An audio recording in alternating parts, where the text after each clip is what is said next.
Viral, seorang bayi yang ditolong tukang parkir ini ternyata seorang jenius muda. Kisah mengharukan ini dimulai. Malam itu hujan turun dengan deras. Seperti langit tengah meluapkan seluruh rasa pilu yang ditahannya sejak siang. Jalanan becek, licin, dan dingin merayap perlahan ke tulang. Di bawah jembatan kecil dekat pasar tua, lampu jalan berkedip-kedip seperti bernapas tersengal. Aroma tanah basah bercampur sisa asap knalpot memenuhi udara. Pak Raji, lelaki tua berusia lebih dari separuh abad, duduk di atas bangku kayu yang sudah rapuh di pos parkir reyotnya. Tubuhnya menggigil. Jaketnya tipis dan basah di beberapa bagian. Tangannya yang keriput sibuk menggenggam termos kecil berisi teh pahit yang sudah hampir dingin. Namun ia tetap tersenyum setiap kali motor melintas, mengangguk ramah meski hanya sedikit yang membalas senyum itu. Hidup Pak Raji sederhana. Ia tak punya keluarga, tak punya rumah layak, bahkan tak punya impian besar. Satu-satunya miliknya adalah keikhlasan. Ia tinggal di kamar petak sempit di ujung gang, beralaskan kasur tipis dan dinding dari triplek. Meski begitu, ia tak pernah mengeluh. Katanya, kalau rezeki belum datang, mungkin Tuhan masih sibuk membuatnya lebih indah. Hujan masih menderas saat ia hendak pulang. Ia mengemasi payung robek, mengikat kembali peluit di lehernya, dan menenteng tas plastik berisi sisa makanan dari warung langganan yang kadang memberinya nasi bungkus gratis. Tapi langkahnya terhenti saat suara tangisan pelan terdengar dari arah kolong jembatan. Ia semula mengira itu hanya suara kucing basah atau bayi kucing yang tersesat. Namun saat ia dekati, tangisan itu makin jelas. Matanya menyipit menembus gelap. Lalu hatinya seperti diremas sesuatu. Di antara tumpukan kardus dan karung plastik, tergeletak seorang bayi mungil terbungkus kain tipis yang sudah basah kuyup. Wajahnya merah, tubuhnya menggigil, dan tangannya bergerak pelan seperti memohon pelukan. Pak Raji tertegun. Seumur hidupnya ia belum pernah menemukan bayi di tengah malam hujan seperti ini. Ia menatap sekeliling. Tak ada siapa-siapa. Tak ada bayangan ibu yang menyesal. Tak ada suara langkah kaki kabur. Hanya bunyi hujan dan sesekali klakson dari kejauhan. Ia menunduk lagi menatap bayi itu. Lalu tanpa berpikir panjang, ia membuka jaketnya dan menyelimutkan tubuh mungil itu dengan penuh kasih. Ya Allah, siapa tega ninggalin makhluk sekecil ini? Gumamnya pelan. Suara seraknya bercampur lirih air mata yang menetes tanpa izin. Bayi itu mendadak terdiam dalam pelukannya, seolah tahu bahwa ia kini berada dalam kehangatan pertama setelah dilahirkan. Pak Raji mengusap pipi kecil itu dengan ujung jarinya yang kasar, mencoba memberi kehangatan meski dirinya sendiri kedinginan. Sudah, kamu aman sekarang, Nak. Jangan nangis lagi. Ia berlari kecil menembus hujan, memeluk bayi itu erat seolah takut kehilangan. Sesampainya di kamar petaknya, ia menyalakan lampu minyak, membaringkan bayi itu di atas kain kering, dan mulai menghangatkan air untuk membersihkannya. Ia bahkan tak sempat berganti baju atau mengeringkan tubuhnya sendiri. Malam itu ia tak tidur. Ia duduk di lantai, memandangi bayi itu yang mulai terlelap setelah diberi air hangat dan setetes madu sisa. Dalam diam, ia berbicara pada Tuhan. Aku tak tahu siapa dia, dan kenapa kau titipkan padaku. Tapi kalau memang ini kehendak MU, aku terima. Meski aku cuma tukang parkir, aku akan jaga dia sebisaku. Aku tak punya apa-apa, tapi aku punya hati. Keesokan paginya, langit cerah.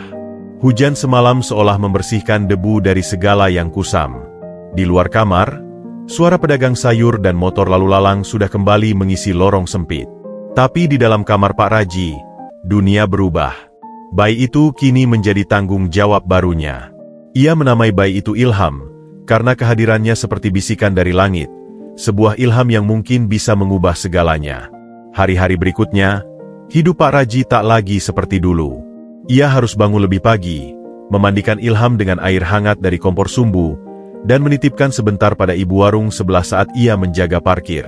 Uang tip dari pengunjung dipakai untuk membeli susu formula murah. Ia menjahit popok dari kain bekas dan menyulap laci tua jadi boks bayi. Orang-orang di sekitar menganggapnya gila. Mereka mencibir di belakang, mengatakan bahwa ia hanya cari perhatian. Beberapa bahkan menuduhnya mengambil bayi itu untuk tujuan tak baik. Tapi Pak Raji tak peduli. Ia tahu, jika ia biarkan bayi itu di jalan malam itu, Mungkin nyawanya tak bertahan hingga pagi.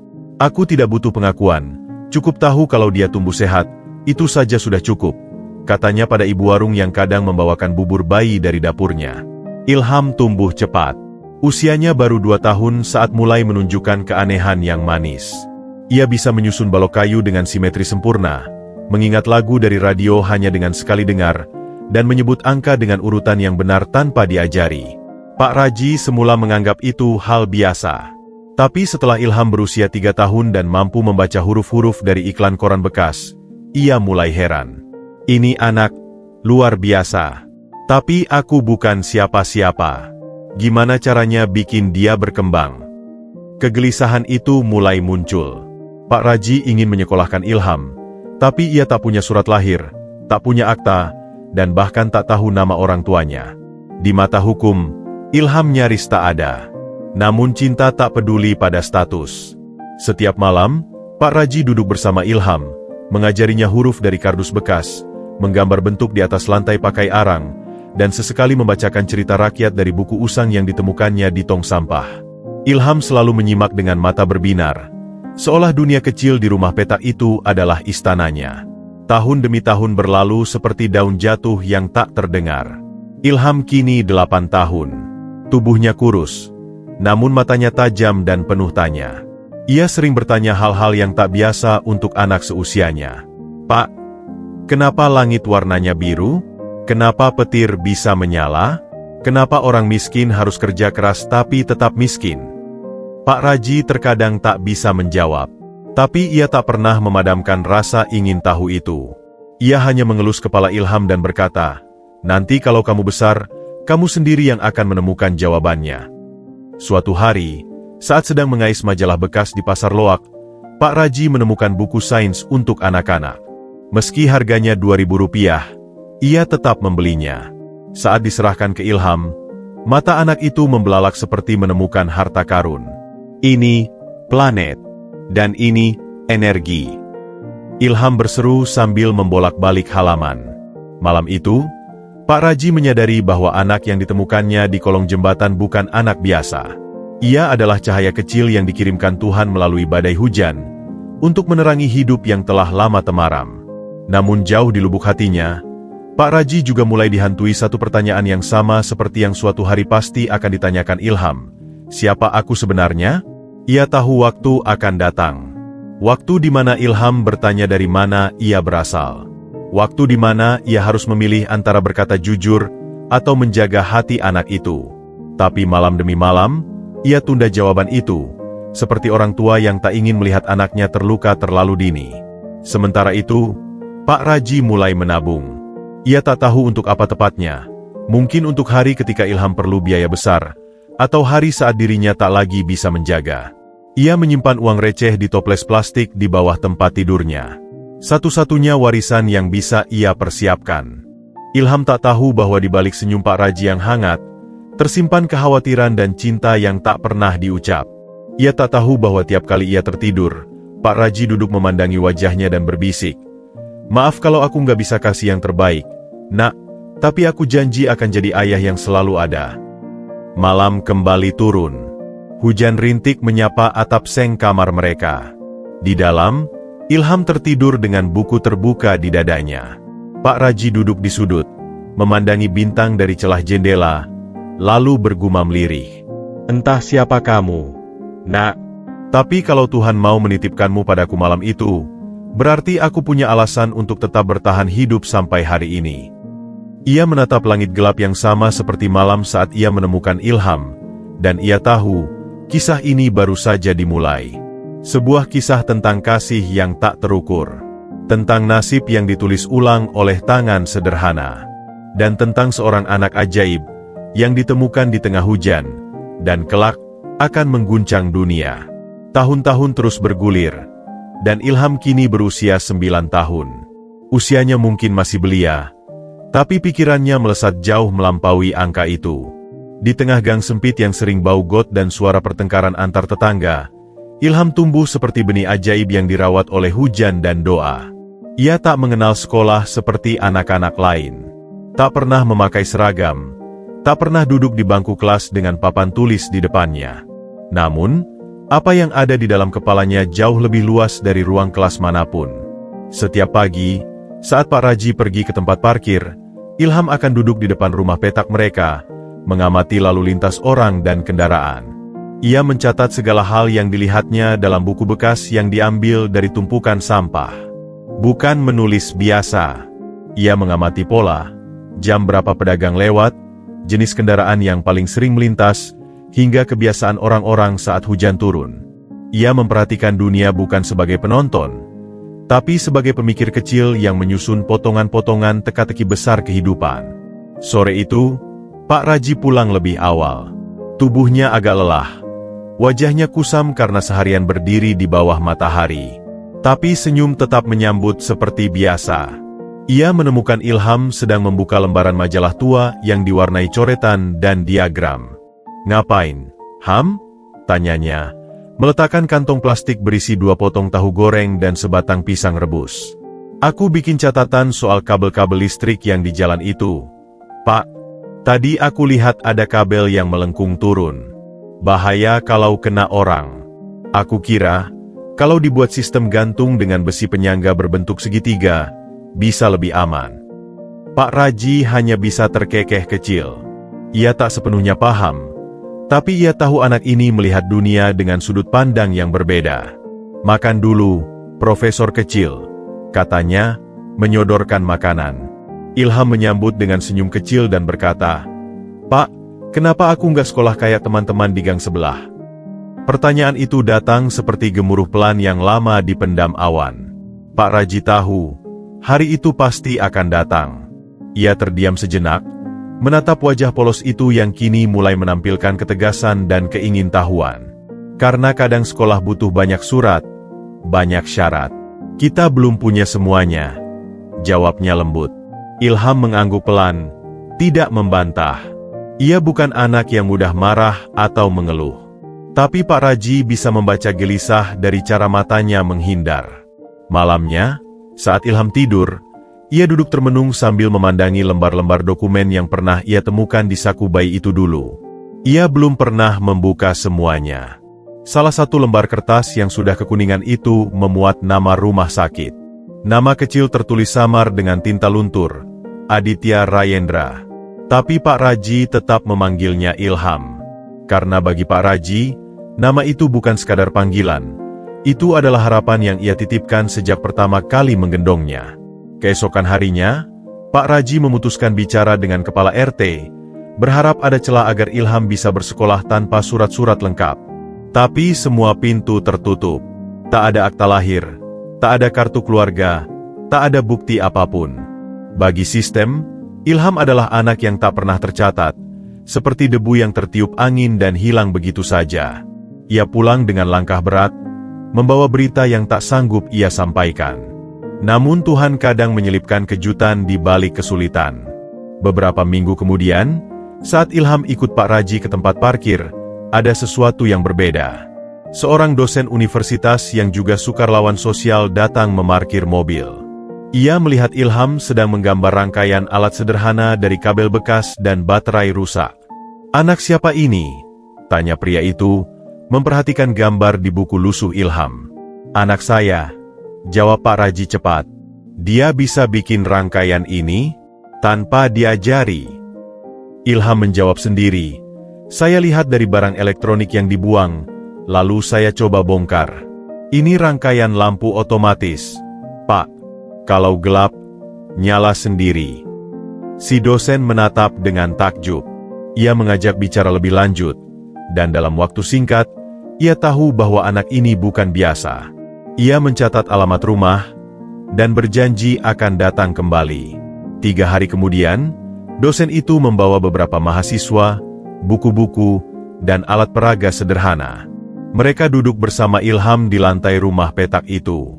Tak butuh waktu lama untuk menyimpulkan satu hal. Ilham adalah anak jenius. Kemampuannya menyerap konsep ilmiah, logika, dan analisis melampaui anak seusianya.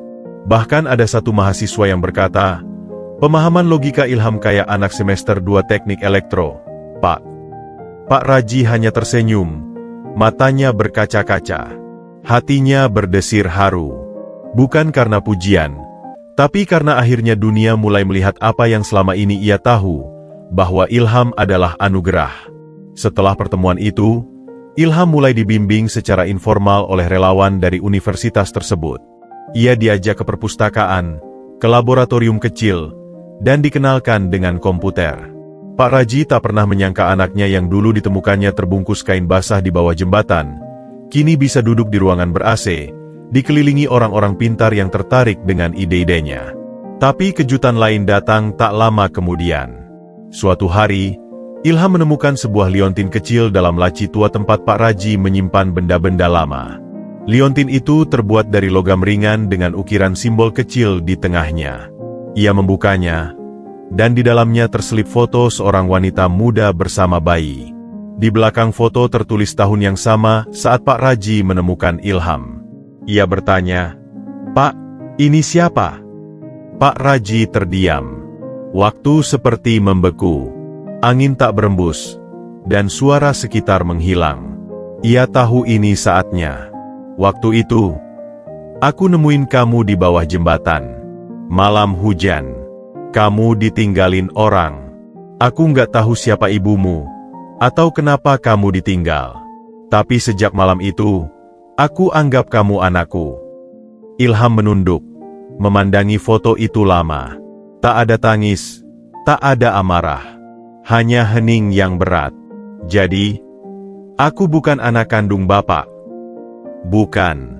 Tapi aku sayang kamu lebih dari apapun di dunia ini. Ilham mengangguk pelan, lalu memeluk Pak Raji erat. Aku juga sayang Bapak. Bapak bukan ayah kandungku, tapi Bapak adalah ayah yang dipilih hatiku.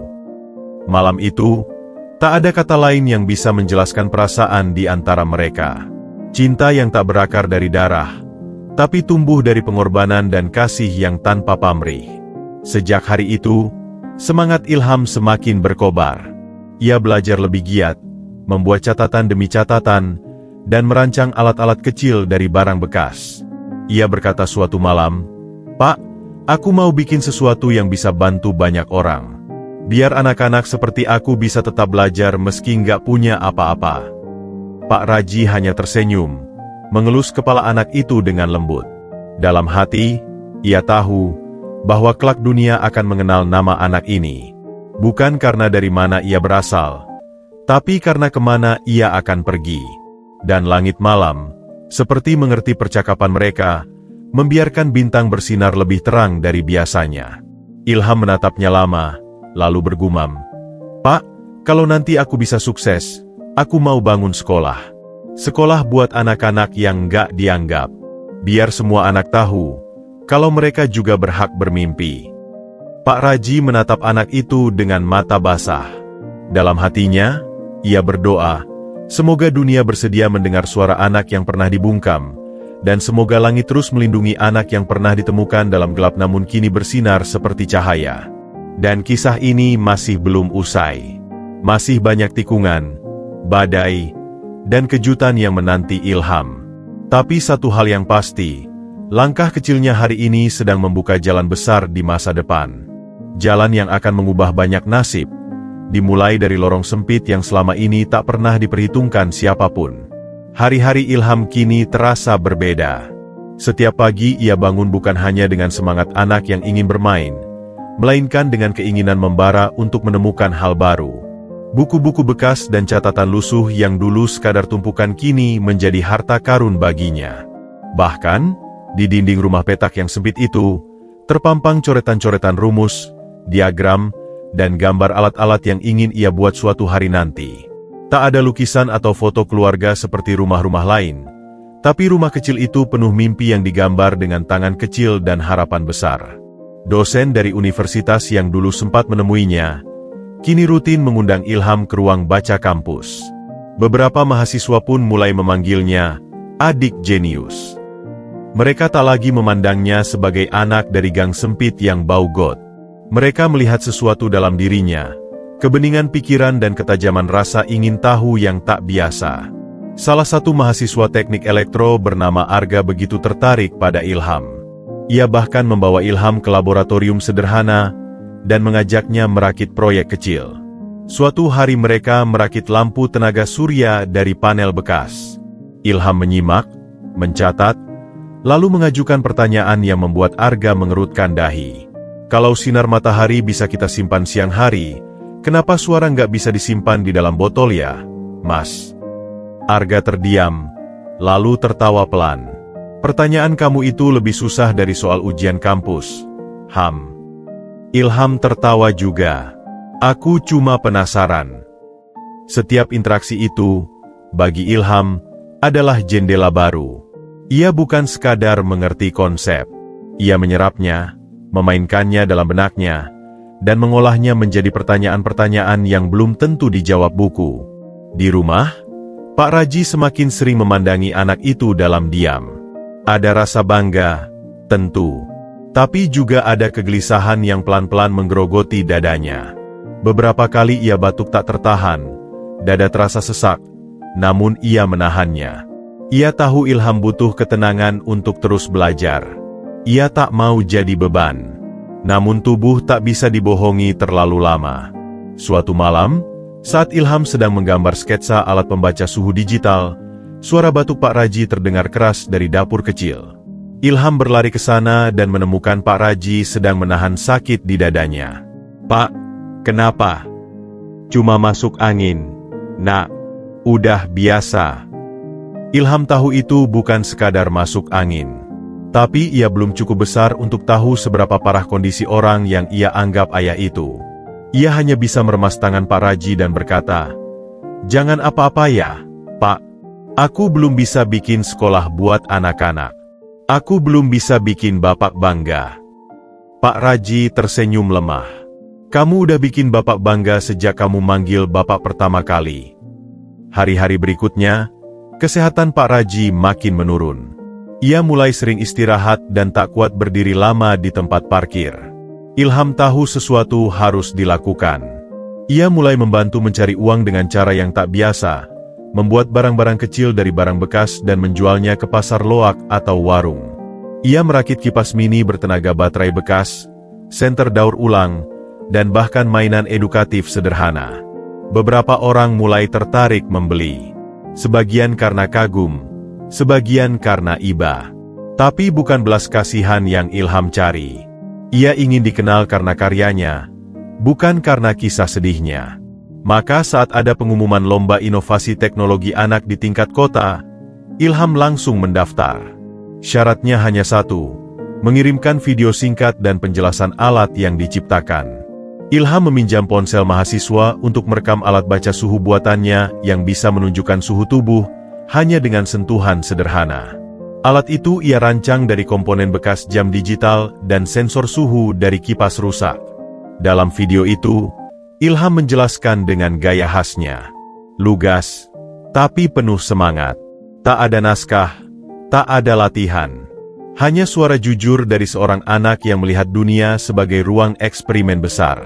Seminggu kemudian, surat kabar lokal menampilkan berita mengejutkan. Anak tukang parkir asal Gang Sempit raih juara pertama inovasi teknologi kota. Nama Ilham menjadi pembicaraan. Foto kecilnya, dengan kaos lusuh dan senyum lebar, terpampang di halaman utama. Tak hanya itu, ia diundang ke acara televisi lokal, dan mulai mendapat perhatian dari berbagai pihak. Namun perhatian itu datang bersama risiko. Beberapa orang mulai menanyakan identitasnya.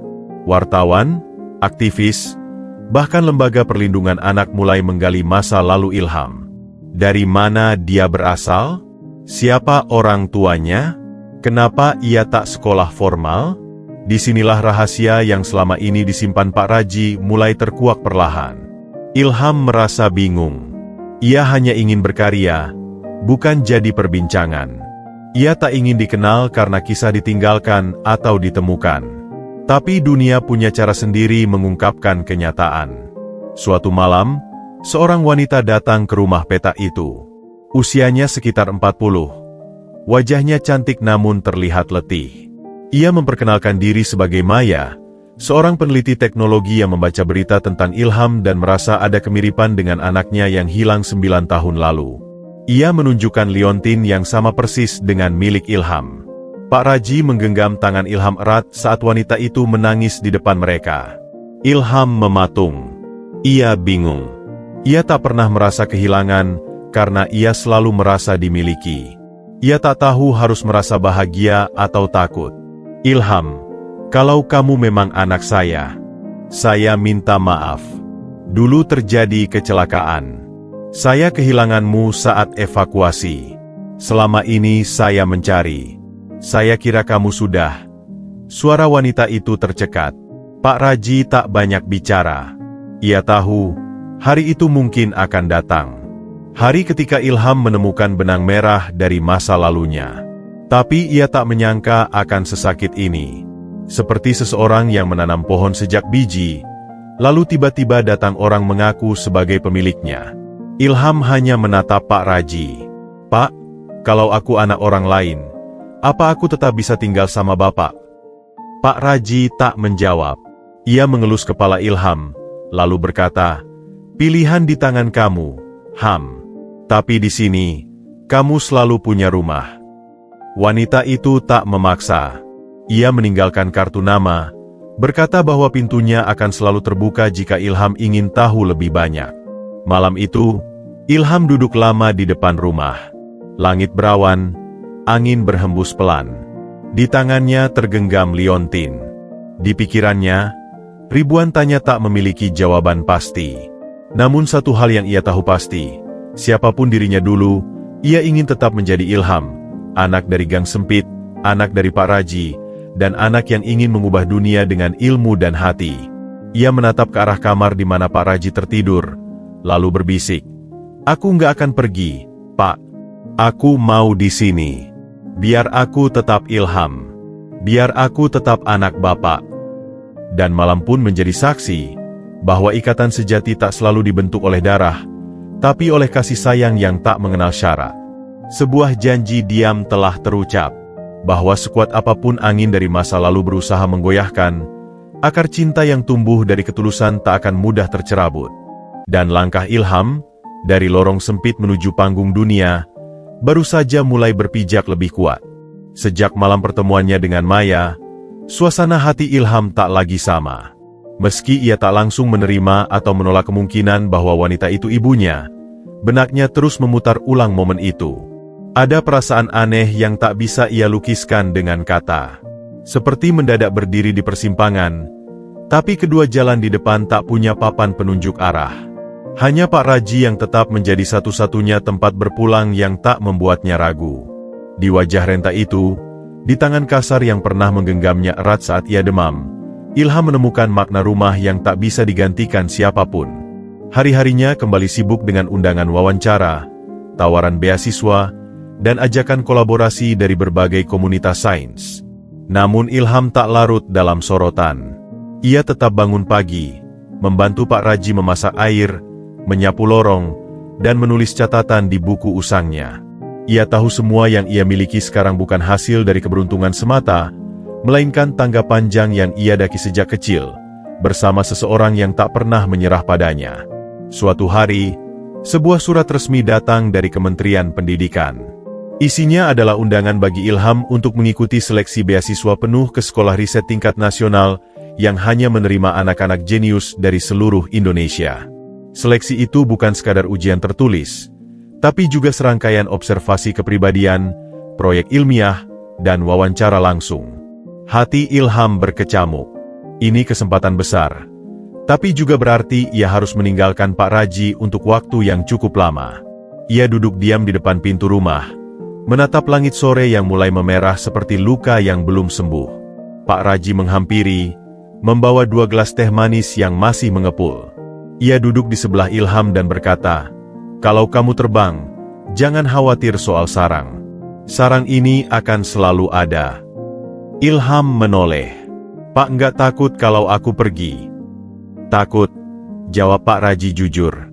Tapi aku lebih takut kalau kamu nyesel karena nggak ngambil kesempatan. Ilham menggenggam cangkir itu erat.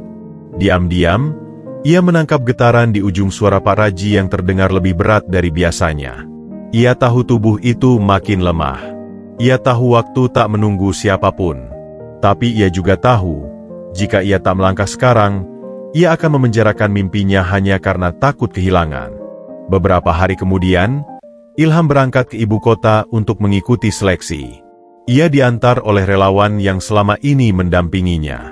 Pak Raji tak ikut, hanya mengantar sampai depan gang, lalu memeluk Ilham lama sekali. "Kamu anak baik, Ham. Ingat itu." Ilham tak bisa berkata apa-apa. Ia hanya mengangguk, lalu melangkah pergi dengan langkah berat, membawa tas kecil berisi buku catatan, liontin yang disimpan dalam saku dalam, dan selembar foto Pak Raji yang diam-diam ia selipkan malam sebelumnya. Kota Jakarta menyambut Ilham dengan riuhnya. Gedung-gedung tinggi menjulang seperti penjaga tak bersahabat, jalanan penuh kendaraan dan suara klakson, dan udara yang terasa lebih berat dari biasanya. Tapi di tengah keramaian itu, Ilham tetap membawa ketenangan dari lorong sempit tempat ia tumbuh. Seleksi dimulai dengan ujian tertulis. Soalnya rumit, penuh dengan logika dan analisis. Tapi Ilham mengerjakannya seperti bermain teka-teki. Ia tak menghafal rumus, tapi ia paham prinsip. Ia tak sekadar menjawab, tapi menjelaskan alasan di balik pilihannya. Panitia berkali-kali melirik hasil kerjanya dengan takjub. Tahapan berikutnya adalah presentasi proyek ilmiah. Ilham membawa prototipe alat pembaca suhu tubuh sederhana yang ia modifikasi agar dapat disambungkan ke aplikasi ponsel lewat koneksi lokal. Ia menjelaskan bagaimana alat ini bisa membantu warga miskin yang tak mampu membeli alat kesehatan digital. Kalau satu alat bisa menyelamatkan satu keluarga, berarti alat ini sudah berguna, ucapnya di depan juri. Hari terakhir adalah wawancara. Salah satu penguji bertanya, "Apa yang membuatmu terus ingin belajar, Ilham?" Ia menjawab, "Karena dunia terlalu luas untuk dipahami hanya dari satu sudut pandang. Dan karena aku ingin jadi orang yang bisa bantu orang lain melihat kemungkinan, bukan keterbatasan." Jawaban itu membuat ruangan hening sejenak. Ilham tak tahu bahwa malam itu namanya langsung disorot dalam rapat juri. Bukan hanya karena kejeniusannya, tapi karena kebijaksanaan yang terlalu matang untuk anak seusianya. Keesokan harinya, pengumuman datang. Ilham diterima sebagai peserta beasiswa penuh, dan berhak tinggal di Asrama Pusat Inovasi selama 3 tahun ke depan. Namun sebelum ia menjawab, ia meminta izin kembali ke kampungnya. "Saya tidak bisa memutuskan sendiri," katanya pada panitia. "Ada orang yang harus saya minta restunya dulu." Ilham pulang dengan hati penuh guncangan. Ia ingin membagikan kabar itu langsung pada Pak Raji. Tapi saat ia tiba di gang sempit itu, suasana terasa berbeda. Tetangga-tetangga berdiri berbisik-bisik, dan rumah petak tempat ia tinggal dipenuhi orang. Ia berlari. Di dalam rumah, Pak Raji terbaring lemah. Napasnya tersengal. Ibu warung yang biasa menjaga Ilham waktu kecil memegangi tangannya. "Kamu datang tepat waktu, Nak," katanya pelan. Ilham berjongkok, menggenggam tangan Pak Raji. "Pak, ini Ilham." Mata itu terbuka perlahan. Senyum muncul di sela sakitnya. "Kamu pulang." "Aku diterima, Pak. Aku keterima beasiswa." Pak Raji menarik napas panjang, seolah itu napas terakhir yang ia tunggu untuk tahu. "Bagus, kamu harus pergi, kejar bintangmu, Nak." Air mata Ilham tumpah. Tangannya gemetar menggenggam jemari kasar yang mulai dingin. "Jangan tinggalkan aku dulu, Pak. Bapak udah selesai. Ham, sekarang giliran kamu." Beberapa detik kemudian, napas itu berhenti. Senyum terakhir masih tertinggal di wajahnya. Seperti seseorang yang telah menyerahkan hidupnya tanpa penyesalan, karena tahu ia meninggalkan dunia dengan satu warisan paling berharga, anak yang akan melanjutkan perjuangan. Pemakaman Pak Raji dihadiri banyak orang, termasuk dosen dan mahasiswa yang pernah mengenal Ilham. Tak sedikit yang menitikkan air mata saat mendengar kisah hubungan mereka. Ilham berdiri di depan pusara, lalu menunduk dan berbisik, "Pak, aku janji, aku nggak akan sia-siain hidup yang Bapak kasih. Aku akan terus berjalan, dan suatu hari nanti, dunia akan tahu siapa yang membuatku seperti ini." Setelah hari itu, Ilham memutuskan untuk menerima beasiswa. Ia pergi ke Jakarta dengan hati yang masih basah oleh duka, tapi dengan tekad yang lebih kokoh dari baja. Ia tahu hidup tak lagi sama. Tapi ia juga tahu, di balik setiap pencapaian nanti, akan selalu ada jejak kaki Pak Raji di dalamnya. Seorang tukang parkir yang tak pernah lelah mencintai tanpa mengharap kembali. Dan sejak itu, langkah kecil Ilham di panggung yang lebih besar pun dimulai. Bukan lagi sekadar anak dari lorong sempit, tapi anak yang membawa warisan kasih dari tangan Renta yang dulu menyelamatkannya dari dingin malam. Seorang anak yang kini bersiap untuk membuktikan bahwa cinta, meski datang dari tempat yang paling sederhana, mampu menumbuhkan sesuatu yang luar biasa. Di tahun pertamanya sebagai penerima beasiswa di Pusat Inovasi Jakarta, Ilham belajar mengenal banyak hal baru yang tak pernah ia temui sebelumnya.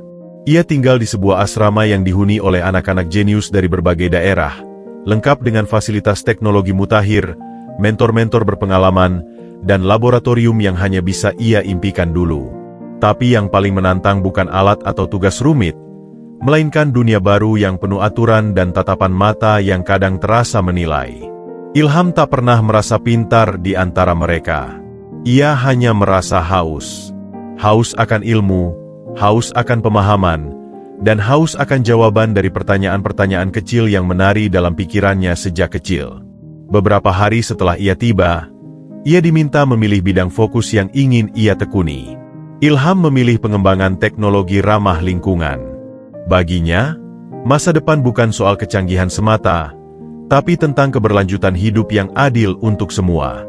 Ia teringat bagaimana Pak Raji selalu mematikan keran air rapat-rapat, memanfaatkan kaleng bekas, dan menyulap kardus jadi meja belajar.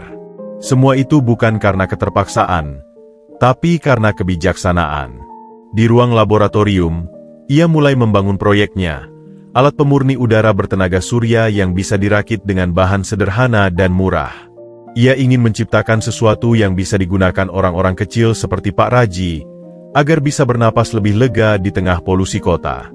Ia bekerja siang malam, meneliti pola sirkulasi udara, uji coba bahan, dan menggabungkan pengetahuan teknik dengan logika praktis yang ia pelajari dari keseharian hidup di kampung. Kadang ia lupa makan. Kadang ia tertidur di meja dengan kepala bersandar pada tumpukan sketsa. Di sela kesibukan itu, Ilham berteman dengan seorang anak perempuan bernama Cinta. Ia adalah putri dari seorang ilmuwan terkenal, berpenampilan rapi dan cerdas luar biasa. Tapi yang paling menarik dari Cinta bukan kecerdasannya, melainkan rasa ingin tahunya yang tulus. Ia tak meremehkan Ilham meski tahu latar belakangnya berbeda. Justru ia sering duduk di sebelah Ilham, bertanya tentang alat yang sedang dibuat, atau sekadar mengajaknya berbincang tentang mimpi masa kecil. Suatu sore, mereka duduk di taman belakang asrama, memandang matahari yang mulai merunduk perlahan. Cinta memegang liontin kecil yang tergantung di leher Ilham. "Siapa yang kasih ini?" tanyanya pelan. Ilham menoleh, menatap liontin itu sejenak, lalu menjawab, "Orang yang menyelamatkanku, yang ngajarin aku hidup." "Ayahmu?" Ilham menggeleng. "Bukan. Tapi lebih dari itu. Dia bukan orang yang membawaku ke dunia, tapi dia yang ngajarin aku cara bertahan di dalamnya." Cinta terdiam. "Aku iri. Orang tuaku selalu sibuk. Bahkan ulang tahunku cuma dirayain lewat panggilan video." Ilham tak menjawab. Ia tahu bahwa kekosongan itu bisa hadir bahkan di dalam rumah yang penuh kemewahan. Ia pun tak pernah iri pada siapapun. Ia hanya bersyukur karena pernah dicintai dengan cara yang paling utuh. Hari-hari berlalu, dan proyek Ilham semakin dikenal. Ia mulai diundang untuk mempresentasikan temuannya di forum-forum ilmiah. Banyak yang kagum bukan hanya pada idenya, tapi pada kesederhanaan caranya berpikir. Ia tak pernah bicara rumit, tapi selalu menyampaikan solusi nyata. Dunia perlahan mengenalnya. Tapi justru saat itu, badai mulai mengendap-endap masuk ke dalam hidupnya. Suatu malam, saat ia baru saja menyelesaikan revisi akhir alatnya, seorang lelaki parubaya datang ke asrama, membawa sebuah berkas. Lelaki itu mengaku dari firma hukum dan mengatakan bahwa ia dikirim oleh Maya, wanita yang mengaku sebagai ibu Ilham. Dia ingin mengakui Ilham secara sah, termasuk mewariskan seluruh kekayaan dan nama keluarganya. Ilham terdiam. Berkas itu terasa seperti surat dari dunia lain. Sebuah dunia yang dulu terasa asing, tiba-tiba menawarkan pintu masuk lengkap dengan karpet merah dan cahaya terang. Tapi hatinya justru gelap. Ia tidak marah. Ia juga tidak langsung menolak. Tapi ada luka lama yang belum sempat ia jahit, kini kembali berdarah karena disentuh paksa. Ia menolak menemui Maya. Ia hanya mengembalikan berkas itu dengan satu kalimat singkat, "Saya belum siap menerima masa lalu yang tak pernah memberi saya tempat." Setelah kejadian itu, suasana hati Ilham berubah. Ia lebih pendiam, lebih tertutup, bahkan jarang bicara dengan Cinta. Semua orang mengira ia lelah karena proyek, tapi sebenarnya, ia sedang menata perasaan yang berserakan. Ia merasa bersalah karena membenci seseorang yang mungkin dulu punya alasan untuk meninggalkannya. Tapi ia juga merasa takut untuk membuka hati, karena takut dikecewakan lagi. Melihat Ilham murung, Cinta mendekatinya suatu malam. Mereka duduk di ruang laboratorium yang sepi, hanya ditemani cahaya lampu neon dan suara mesin pendingin. "Kamu berubah," kata Cinta pelan. Ilham menghela napas. "Aku bingung, Cin. Aku harus bahagia atau marah? Harus menerima atau tetap menjauh?" Cinta menatapnya, lalu berkata, "Kadang luka masa lalu memang gak bisa disembuhkan, tapi bukan berarti kita harus terus hidup dalam lukanya. Kamu gak harus memilih sekarang. Tapi jangan sampai kamu berhenti melangkah cuma karena masa lalu menarik kakimu." Kata-kata itu seperti air yang merembes perlahan ke tanah kering di hati Ilham. Ia merasa didengar, tanpa dihakimi. Ia merasa diberi ruang, tanpa paksaan. Hari berikutnya, Ilham kembali ke rutinitasnya dengan semangat baru. Ia menyelesaikan alat pemurni udara itu dan menyerahkannya untuk diuji oleh Dewan Penilai. Tak disangka, temuannya dinyatakan layak untuk diproduksi massal oleh salah satu perusahaan teknologi sosial. Ia diundang untuk presentasi langsung ke hadapan investor dan pejabat negara. Cinta memeluknya sambil tertawa. "Lihat, dunia mulai berubah karena kamu." Tapi sebelum keberangkatan itu, Ilham memutuskan melakukan satu hal yang selama ini ia tunda, menemui Maya. Ia mengatur pertemuan di sebuah kafe kecil, jauh dari pusat kota. Ketika Maya datang, langkahnya ragu, matanya basah, dan senyumnya getir. "Terima kasih sudah mau ketemu, Ilham," katanya dengan suara bergetar. Ilham duduk tenang. "Saya ingin tahu, kenapa dulu ditinggal?" Maya menggigit bibirnya, lalu mulai bercerita tentang masa muda yang keras, tentang paksaan keluarga, tentang tekanan ekonomi dan kekerasan rumah tangga yang membuatnya terpaksa meninggalkan bayi kecilnya demi menyelamatkan diri. Ia menangis, tak mencari pembenaran, hanya ingin dimengerti. Ilham mendengarkan dalam diam.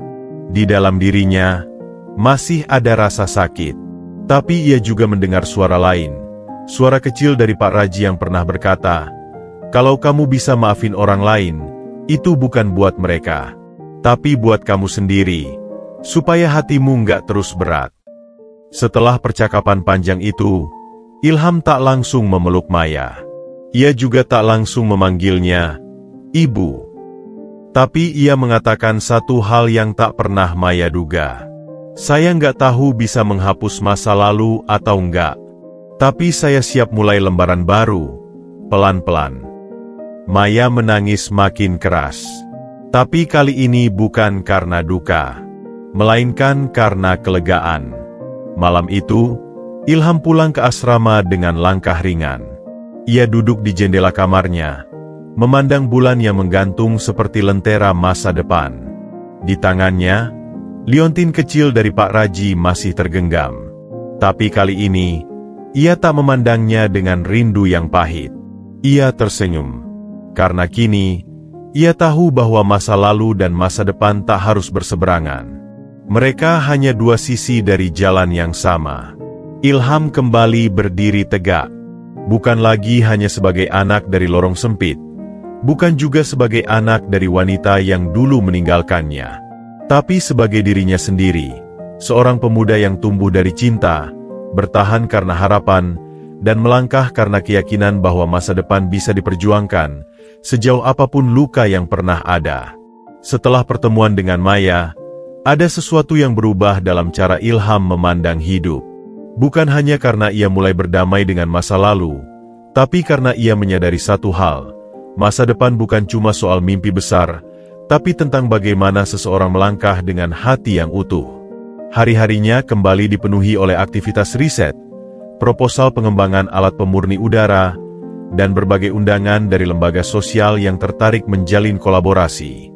Namun di balik semua pencapaian itu, satu momen kecil selalu ia nantikan setiap sore, berjalan kaki bersama Cinta dari ruang laboratorium ke taman belakang, sekadar berbincang atau berbagi sepotong senja.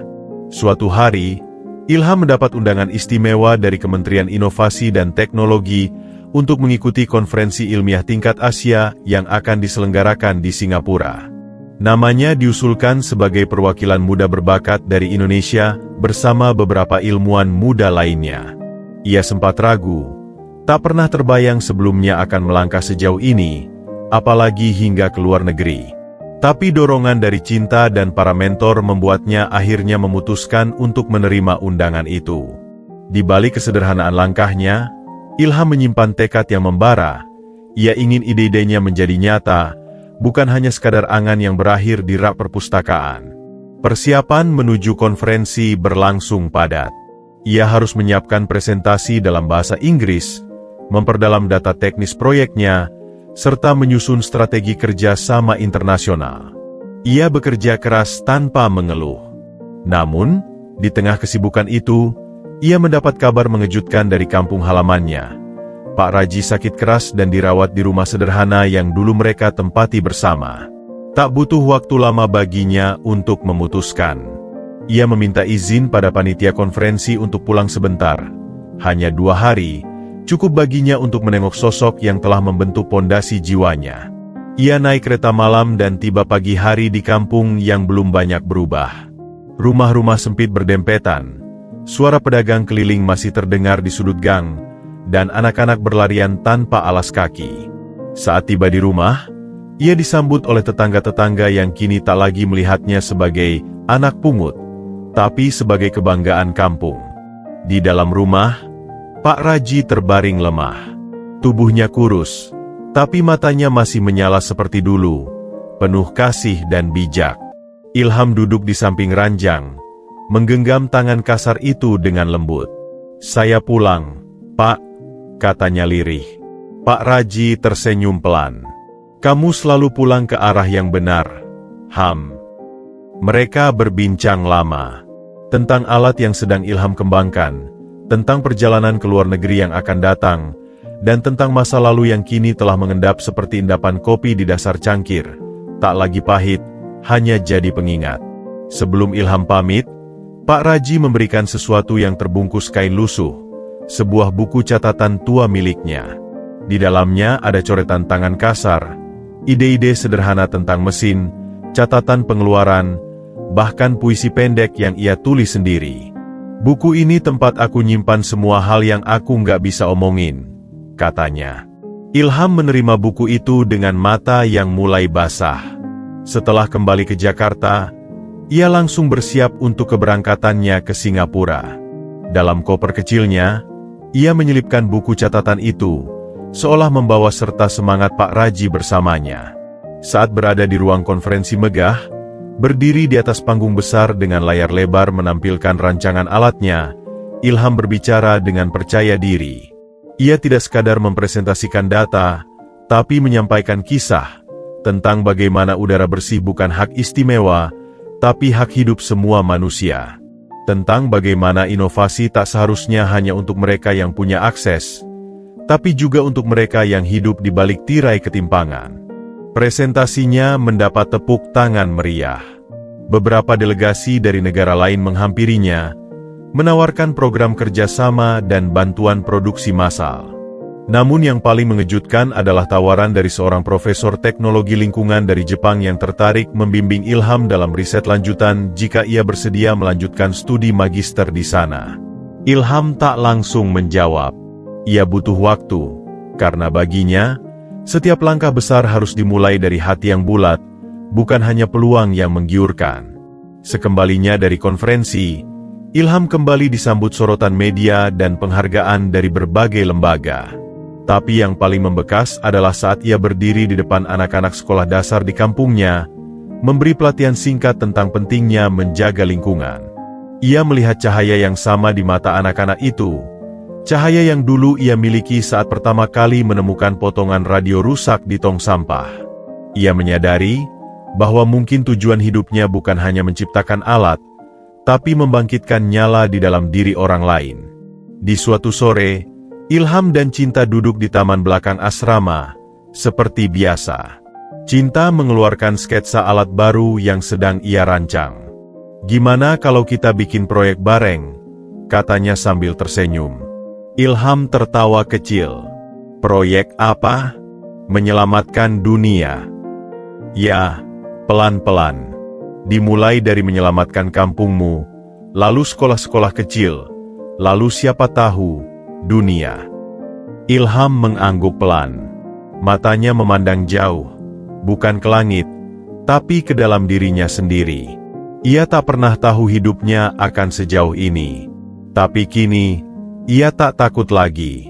Karena ia paham bahwa akar kuat tak hanya tumbuh di tanah yang subur, tapi juga di tanah keras yang pernah ditetesi air mata dan keringat. Dan selama hatinya masih menyala, ia tahu bahwa langkahnya akan selalu menemukan jalan. Sebab dunia memang tak selalu adil, tapi manusia bisa memilih menjadi bagian dari keadilan itu. Seperti Pak Raji yang memilih mencintainya tanpa alasan. Seperti Cinta yang setia mendampingi tanpa syarat. Dan seperti dirinya sendiri, yang tak menyerah pada luka, tapi menjadikannya bahan bakar untuk melaju lebih jauh. Hari-hari setelah konferensi berjalan seperti embusan angin sore, tenang, tapi membawa harapan baru. Ilham kembali ke rutinitasnya, tapi kini dengan peran yang semakin luas. Ia bukan lagi sekadar mahasiswa riset, melainkan juga pembicara, mentor, dan panutan bagi anak-anak muda di kampus dan di luar sana. Ia mulai diundang ke berbagai kota untuk mengisi seminar dan pelatihan. Di setiap kota yang ia kunjungi, ia menyempatkan diri mampir ke sekolah-sekolah kecil, berdiskusi dengan anak-anak tentang impian mereka. Ia tak ingin sekadar jadi bintang di panggung besar. Ia ingin jadi pelita di ruang kecil yang sering terlupakan. Cinta tetap setia mendampinginya, bukan sebagai bayangan di belakang, tapi sebagai cahaya di samping. Mereka mulai merintis proyek sosial bersama, sebuah gerakan yang mereka namai Langit untuk Semua, yang fokus pada edukasi teknologi ramah lingkungan untuk desa-desa terpencil. Meski masih sederhana, gerakan itu mulai mendapat perhatian publik. Tak sedikit yang menawarkan bantuan. Tapi Ilham berhati-hati. Ia tahu bahwa ketulusan harus tetap menjadi fondasi. Ia lebih memilih bantuan kecil dari orang-orang jujur ketimbang dukungan besar dari mereka yang hanya ingin ikut menumpang nama. Suatu hari, Cinta mengajaknya untuk pulang ke kampung halamannya sendiri di Jawa Barat. Di sana, Cinta menunjukkan sebuah sekolah dasar yang hampir roboh. Muridnya tak sampai 50 orang, dan tak satu pun ruang kelas punya ventilasi layak. "Dulu aku sekolah di sini," ucap Cinta pelan.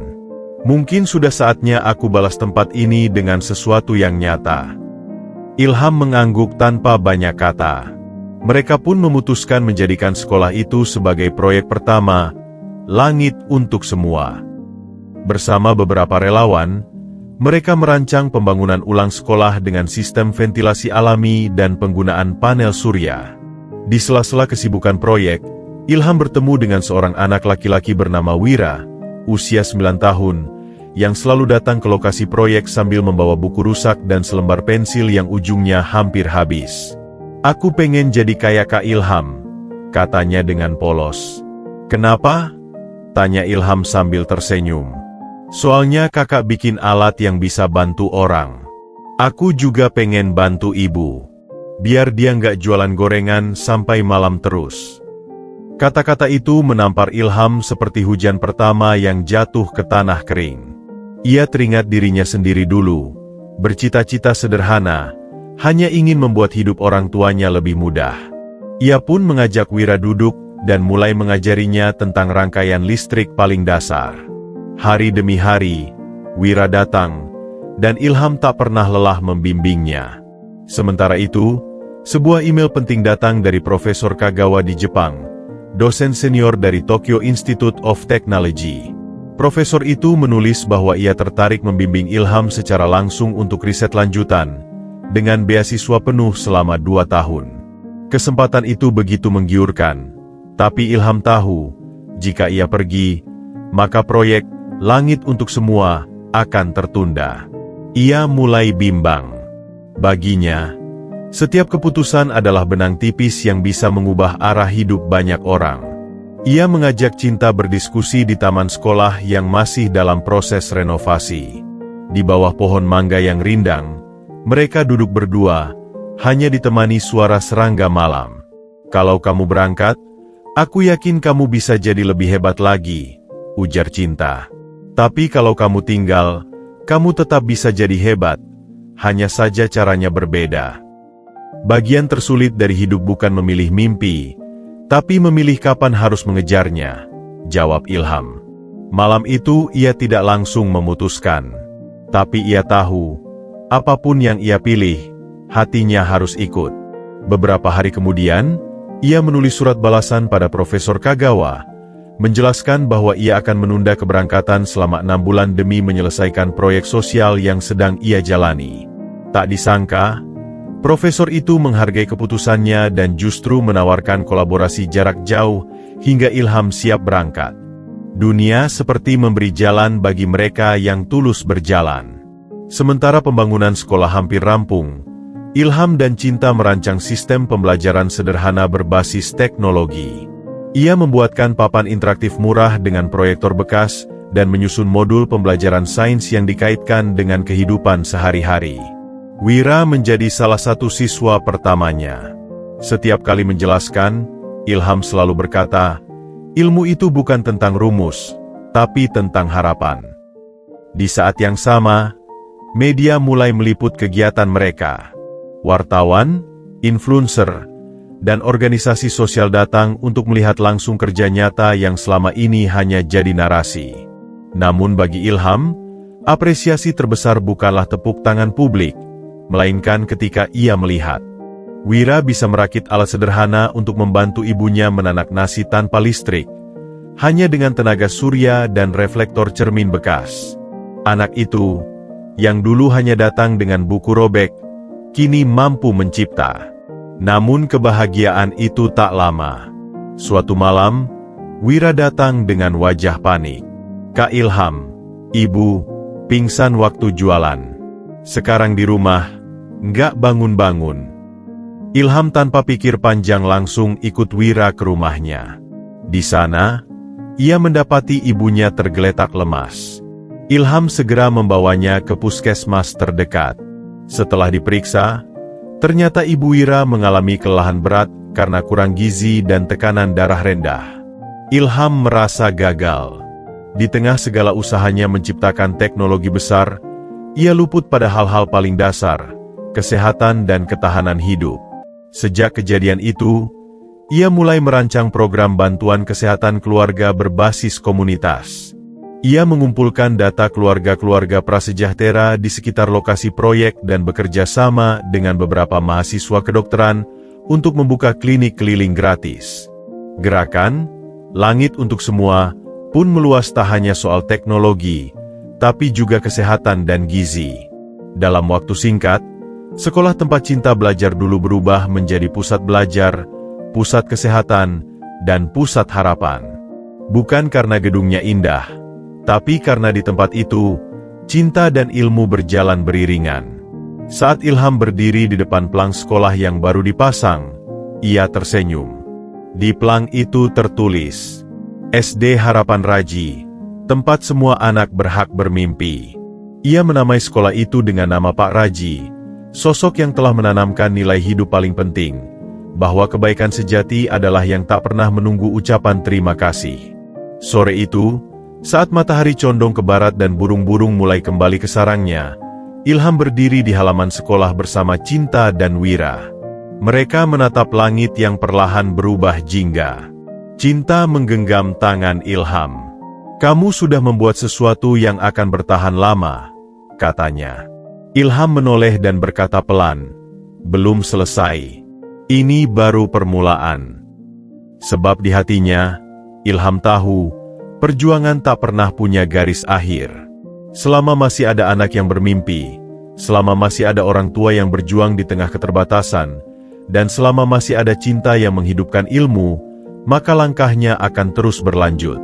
Ia bukan lagi sekadar bayi yang diselamatkan tukang parkir. Ia adalah harapan yang tumbuh dari luka, dan menjadi cahaya bagi mereka yang bahkan belum tahu bahwa mereka layak disinari. Matahari pagi menembus sela-sela dedaunan di halaman SD Harapan Raji, menciptakan bias cahaya yang lembut seperti peluk hangat alam bagi setiap anak yang datang dengan semangat belajar. Suara tawa anak-anak bersahut-sahutan, menciptakan orkestra kebahagiaan yang sederhana namun menenangkan. Ilham berdiri di sudut lapangan sambil mengawasi aktivitas pagi itu.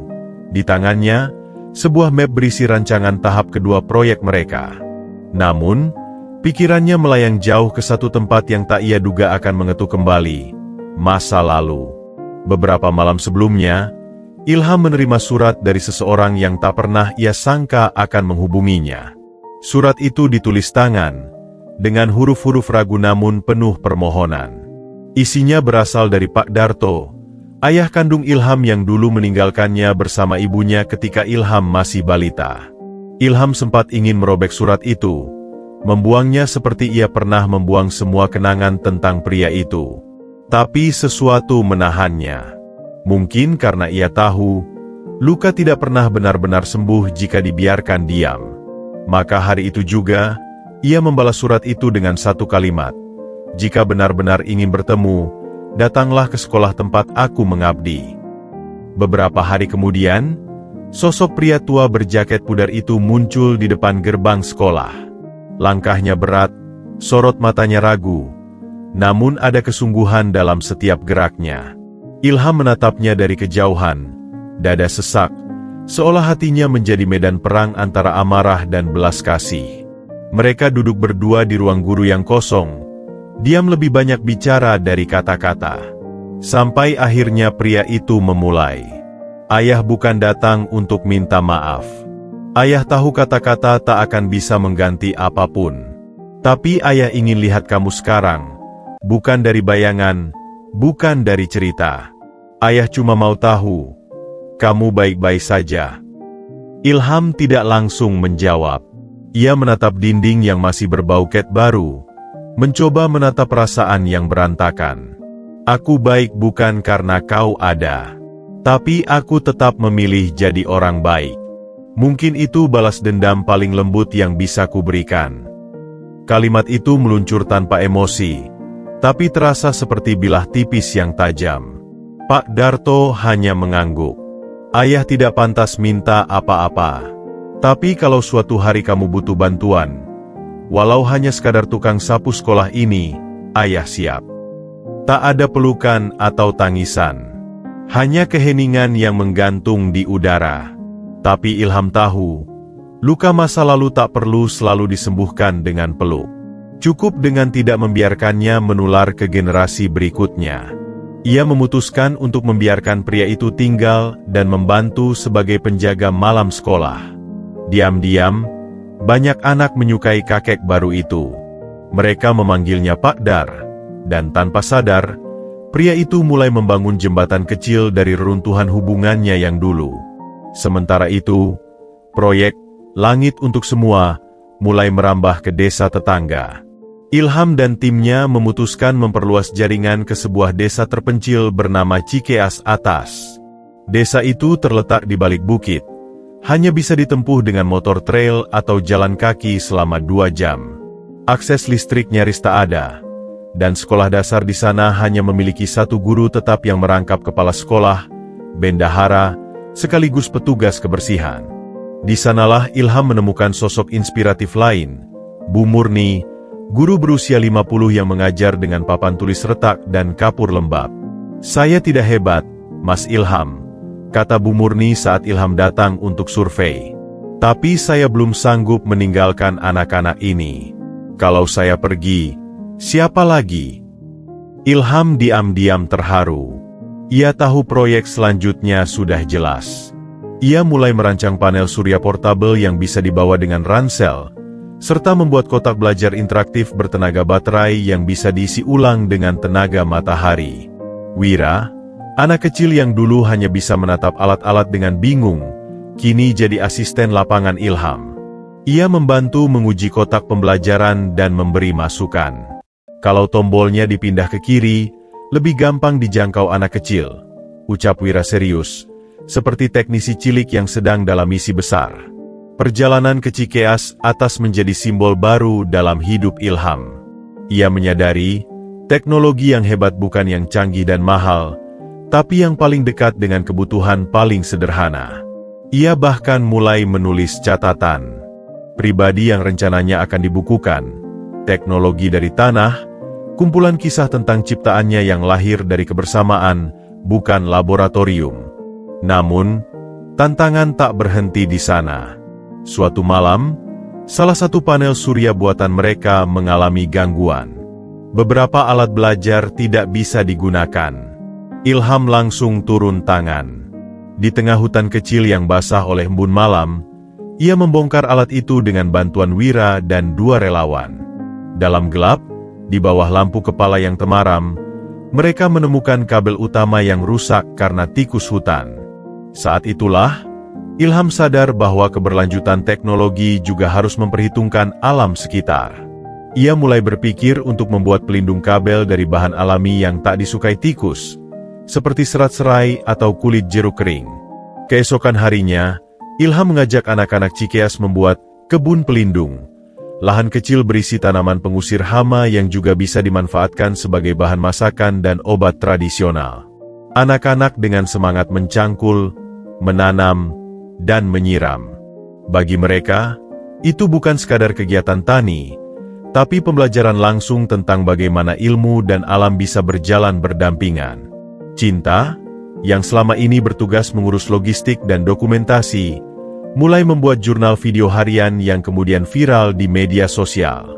Salah satu video yang memperlihatkan Wira menjelaskan alatnya dalam bahasa sederhana ditonton jutaan orang. Banyak yang terinspirasi. Beberapa universitas menawarkan kerjasama. Bahkan seorang pengusaha muda dari Jakarta menghubungi Ilham, menawarkan pendanaan besar dengan syarat proyek itu diberi nama sesuai brand perusahaannya. Tapi Ilham menolak halus. "Aku tak butuh uangmu kalau nama sekolah dan alat-alat ini jadi milikmu," katanya. "Kita tidak sedang membangun perusahaan. Kita sedang menanam masa depan." Meski menolak tawaran itu, bantuan tetap datang dari berbagai arah. Beberapa alumni kampus Ilham menggalang dana, beberapa dosen menawarkan bimbingan, dan mantan-mantan peserta seminar yang dulu mendengar Ilham bicara kini kembali sebagai relawan. Dari benih kecil yang tumbuh di kampung halaman Cinta, proyek itu kini menjelma seperti hutan hijau, sunyi tapi kokoh, perlahan tapi menghidupi banyak jiwa. Di suatu sore, saat angin membawa aroma tanah basah dan senja melukis langit dengan warna tembaga, Ilham duduk di samping Cinta di sebuah bangku bambu di depan rumah warga desa. Di tangan Ilham, surat balasan dari Profesor Kagawa kembali terbuka. Kali ini, isinya bukan tawaran atau undangan. Profesor itu menulis bahwa ia pensiun dan ingin datang sendiri ke Indonesia untuk melihat proyek Ilham. Bukan untuk menilai, tapi untuk belajar. Ilham tersenyum kecil. Hatinya hangat. Ia menatap ke kejauhan, ke barisan anak-anak yang tengah berlatih menari untuk pertunjukan desa. Di antara mereka, Wira berdiri paling depan, dengan senyum lebar yang tak lagi sama seperti anak kecil pemalu dulu. Di belakang mereka, berdiri Pak Darto, ayah kandung Ilham, mendorong speaker kecil yang baru saja ia perbaiki. Ilham menghela napas pelan. Dalam diamnya, ia merasa berada di titik damai yang tidak datang dari pencapaian, tapi dari keberadaan. Bahwa hidup ternyata bukan soal sampai di mana, tapi siapa yang kita ajak berjalan bersama. Dan hari itu, di antara tanah, langit, dan segala yang tumbuh di antaranya, Ilham tahu satu hal pasti, kisah ini belum akan berakhir. Sebab masih banyak desa menunggu, masih banyak anak yang bermimpi, dan masih banyak luka yang bisa disembuhkan dengan ilmu, kasih, dan secangkir harapan. Sore itu, langit desa Cikeas atas dihiasi warna jingga yang mengalun perlahan, seperti lukisan yang sedang diselesaikan oleh tangan Tuhan sendiri. Ilham berdiri di samping kebun pelindung yang baru saja selesai ditanami bersama anak-anak. Angin lembut meniupkan aroma serai dan daun kemangi, membawa ketenangan yang tak bisa dijelaskan dengan logika. Di kejauhan, Wira tampak sibuk membantu Pak Darto memperbaiki kandang ayam warga yang roboh akibat hujan semalam. Sesekali terdengar tawa ringan, seakan luka dan masa lalu tak pernah singgah di hati mereka. Di tengah suasana tenang itu, Ilham menerima kabar mengejutkan. Salah satu alat panel surya portabel buatan mereka yang sudah dipasang di SD Rawasari dilaporkan meledak kecil dan menyebabkan kepanikan. Tak ada korban, hanya kerusakan pada kabel utama dan satu sudut tembok terbakar ringan. Namun, berita itu menyebar cepat. Beberapa pihak yang sejak awal ragu dengan proyek Langit untuk Semua mulai bersuara. Ada yang menuduh alat-alat itu tidak aman, ada pula yang menuduh Ilham ceroboh dan ambisius. Media lokal mulai meliput, sebagian dengan nada sinis. Ilham langsung terdiam. Kepalanya penuh pertanyaan. Ia merasa terpukul bukan karena kritik, tapi karena satu kesalahan kecil telah membuat kepercayaan yang dibangun bertahun-tahun mulai goyah. Malam itu, ia tak bisa tidur. Cinta yang duduk di sampingnya di beranda rumah warga tempat mereka menginap, menggenggam tangannya pelan. Kita bisa benahi ini, Ham. Bukan waktunya menyerah. Esok harinya, tanpa menunda, Ilham bersama dua teknisi muda yang dulu ia latih, langsung menuju Rawasari. Perjalanan memakan waktu 7 jam melewati jalanan berlubang dan turunan curam. Setibanya di sana, mereka langsung memeriksa alat dan menemukan penyebab ledakan. Ada kesalahan pada modul inverter yang dipasok oleh pihak luar tanpa pengecekan akhir dari tim. Dengan hati-hati, Ilham menjelaskan pada pihak sekolah dan warga, meminta maaf secara langsung, lalu mengganti semua alat dengan versi baru yang sudah diuji ulang. Meski masalah teknis dapat diatasi, luka kepercayaan butuh lebih dari sekadar pembenaran teknis. Ilham memutuskan mengadakan pertemuan terbuka di balai desa, mengundang warga, guru, tokoh masyarakat, dan beberapa perwakilan dari dinas pendidikan. Dalam ruangan yang penuh dengan tatapan skeptis, Ilham berdiri dengan tubuh letih tapi hati yang tegak. Kalau Anda kecewa, saya bisa terima. Kalau ada yang marah, saya tidak akan menyalahkan. Tapi izinkan saya tetap berdiri di sini, bukan sebagai orang yang sempurna, tapi sebagai orang yang belajar dari kesalahan. Saya tidak datang membawa kesempurnaan, saya datang membawa niat. Dan niat saya tak akan berubah. Anak-anak kita pantas mendapat cahaya. Lalu satu tepuk tangan dari seorang guru perempuan. Disusul tepuk tangan lain. Hingga ruangan itu bergemuruh dengan semangat yang perlahan kembali. Setelah peristiwa itu, Ilham dan timnya memperketat standar uji produk. Ia membuka pelatihan tambahan untuk semua relawan dan teknisi. Bahkan ia mengundang ahli dari luar untuk mengaudit rancangan mereka, meski harus merogoh dana pribadi. Ia tahu, menjaga kepercayaan adalah pekerjaan sepanjang hidup. Di sisi lain, hubungan Ilham dan Pak Darto mulai menemukan pola baru. Tak lagi canggung, meski belum sepenuhnya hangat. Suatu pagi, saat Ilham sibuk mengukur tegangan di panel baru, Pak Darto datang membawa termos berisi kopi. "Kamu nggak tidur semalaman, ya?" tanyanya. Ilham hanya mengangguk sambil tersenyum kecil. Mereka minum di bawah pohon jambu tanpa banyak bicara, tapi di antara diam itu, ada pengakuan yang tidak diucapkan. Mereka saling mengisi. Wira, yang kini makin percaya diri, mulai mengajak teman-temannya di desa membuat proyek kecil.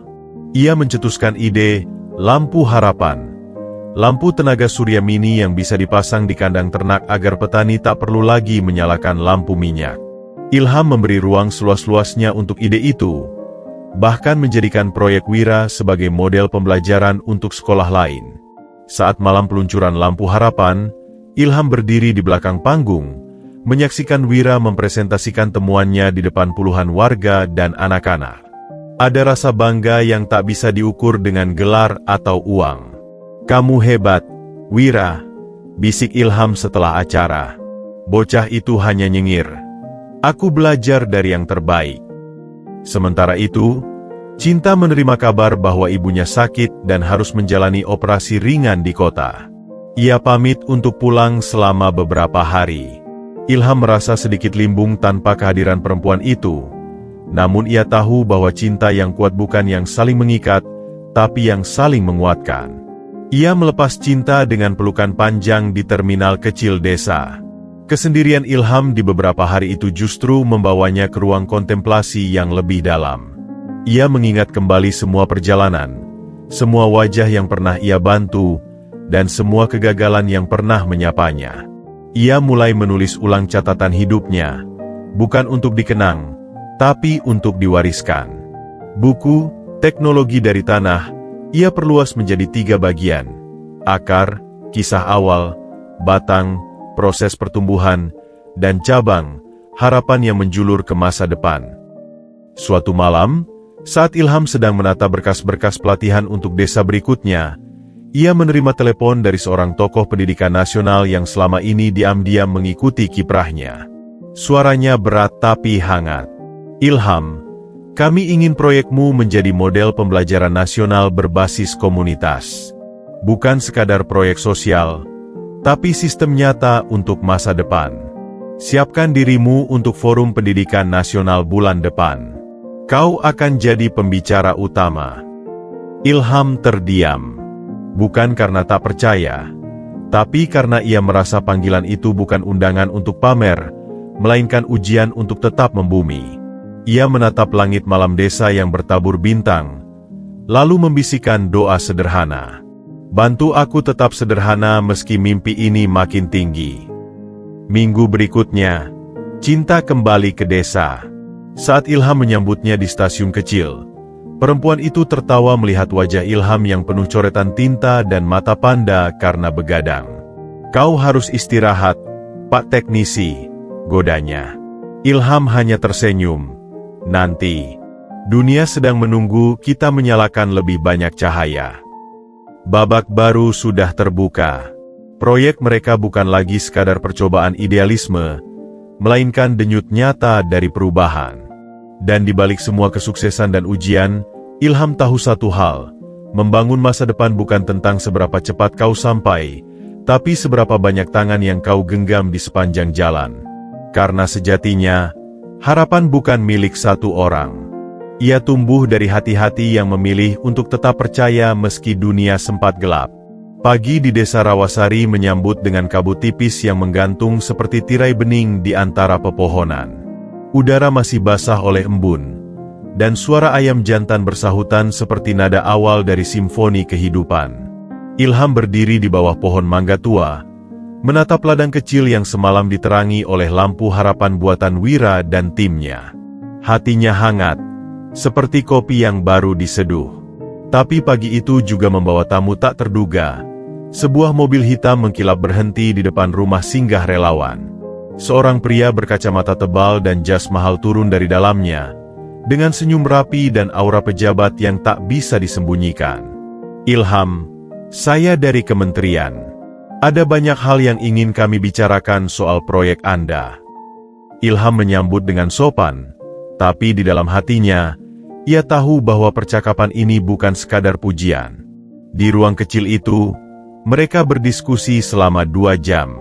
Pria itu mengapresiasi dampak proyek Ilham, namun juga membawa kabar bahwa akan ada regulasi baru terkait pengelolaan teknologi mandiri oleh komunitas. Kami butuh Anda untuk bekerja sama. Tapi jika proyek ini tidak sesuai dengan jalur resmi, kami harus mempertimbangkan penghentian dukungan, ucapnya tegas. Kalimat itu terdengar seperti petir di siang bolong. Bukan karena ancaman, tapi karena kenyataan bahwa sistem kadang berjalan lamban di tengah kebutuhan yang berlari cepat. Setelah tamu itu pergi, Ilham merenung. Sore harinya, ia duduk di atas atap rumah singgah bersama Cinta dan Wira. Dari atas sana, terlihat deretan rumah warga yang kini punya penerangan layak, anak-anak yang belajar hingga malam, dan para ibu yang menjahit di bawah cahaya terang, bukan lagi lilin yang redup. Mereka ingin kita mengikuti jalur resmi, dengan semua aturan dan birokrasi yang bisa memperlambat segalanya, keluh Ilham. Cinta menatapnya lembut.